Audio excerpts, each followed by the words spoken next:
Welcome to The Explainer. Today, we're diving into a really cool but sometimes tricky part of English grammar, the participle. You could almost think of them as the shapeshifters of the sentence, often hiding in plain sight. So, let's get into it. You ever look at a word in a sentence and just go, wait a second, what exactly are you? Some words just seem to play by their own rules, right? They act like one thing here and something completely different over there. It's a fun little grammatical puzzle, and today we're going to solve it. And that whole puzzle really boils down to this one big question. Can a single word be both an action, a verb, and also a description, an adjective? Well, the answer is a huge emphatic yes, and figuring out how is going to be a game changer for your English skills. Okay, check this out. On the left, we've got the flying object. Here, flying is just describing the object. It's telling us what kind of object it is. That's an adjective's job. But then look at the right. The aeroplane was flying. Now flying is the action. It's what the plane is doing. It's part of the verb. Same word, two totally different jobs. So what do we call this thing? It's called a participle. Simple as that. A participle is this special kind of word that's born from a verb, but it can moonlight as an adjective. It's got all the energy of a verb, but it does the descriptive heavy lifting of an adjective. Pretty cool, huh? And hey, don't just take my word for it. Our source material, a classic English grammar textbook, lays it out perfectly. It says, participles are words that share traits of both verbs and adjectives. And what's really important, it introduces us to the three main types, which we're about to meet right now. First up is the one you've probably seen a million times, the present participle. This is the most common member of the family, the one that usually comes to mind when you think of an action in progress. Now, the rule for spotting these is wonderfully simple. You just take a verb and stick ing on the end. Talk becomes talking, sleep becomes sleeping. You got it. Easy to spot. But the real trick isn't just spotting it, it's figuring out what job it's actually doing in the sentence. So let's look at this. That laughing face. Is the face actually laughing right now? Not necessarily. Here, laughing is describing the kind of face it is. Since it's modifying the noun face, it's acting just like an adjective. Our source text actually calls this a participial adjective. Now, let's contrast that with this sentence. Rafiq is singing. Here, singing is clearly part of the main verb, is singing. It's the action that's happening. So the big takeaway is that the ing ending is just a clue.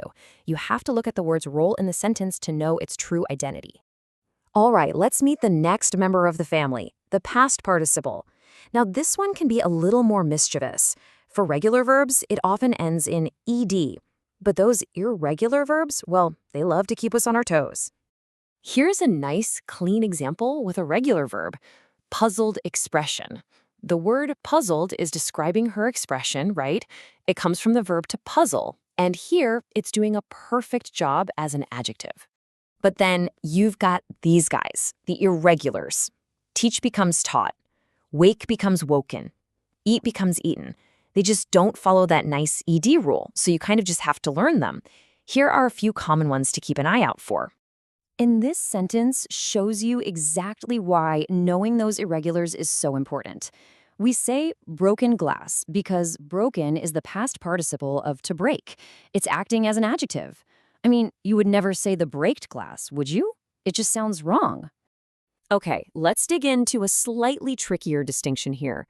On the left, we were tired. The word tired is really just describing our state of being. It's an adjective. But on the right, we were embarrassed by her behavior. See the difference? Embarrassed is something that was done to us. That makes it part of a passive verb. It's a subtle point, but as always, context is everything. All right, time to meet the final member of the participle family, the perfect participle. This one is super useful because it's all about sequence. It clearly shows that one action was all wrapped up before another one even began. And the great news is, the formula for this one is always the same, which is nice.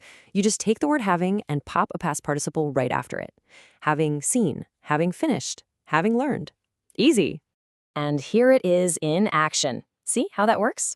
The phrase, having watched the film, tells us, without a doubt, that the movie was completely over before I switched off the TV. It's a really clean and efficient way to show a clear order of events. So we've met the whole family. We've got the present, the past, and the perfect. But so what? Why does any of this really matter? Well, it matters because once you understand these, you can start using them to seriously upgrade your own writing. Just look at this transformation. You can start with two perfectly fine but kind of simple sentences. I was walking down the road. The trees were beautiful. Now we find the action, was walking, and turn it into a participle, walking. Then we use that to combine them. Walking down the road, I saw the beautiful trees. It's just one elegant sentence that flows so much better. That's a powerful tool to have.